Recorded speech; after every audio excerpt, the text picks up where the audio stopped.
Hello everyone, GSECL junior engineer and PA1 માં English grammar 20 માર્ક્સનું પૂછાવાનું છે. તો ઇંગ્લિશ ગ્રામરમાં આપણે કયા કયા ટોપિક કરવા જોઈએ તે જોઈએ.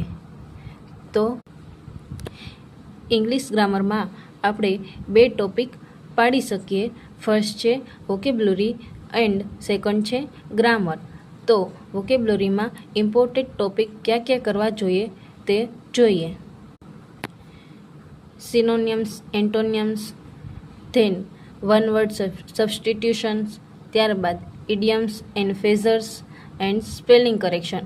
આ સ્પેલિંગ કરેક્શન છે તે મોસ્ટ આઈએમપી છે.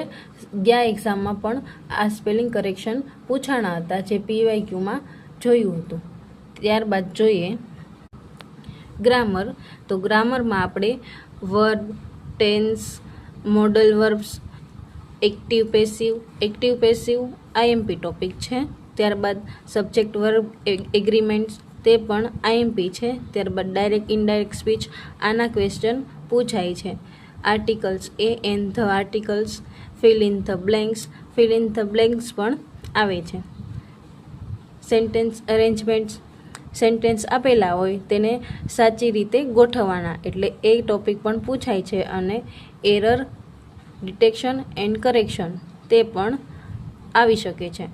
તો આ જે ટોપિક ટીક કર્યા છે તે ક્વેશ્ચન વધારે પૂછાઈ શકે એમ છે. લાસ્ટ એક્ઝામમાં આપણે ધ્યાનમાં લઈએ તો આપણે ઇંગ્લિશ ગ્રામરમાં 20 માર્ક્સનું પૂછાવાનું છે. તો આ ટોપિક આપણે કવર કરવા જોઈએ. Thank you everyone.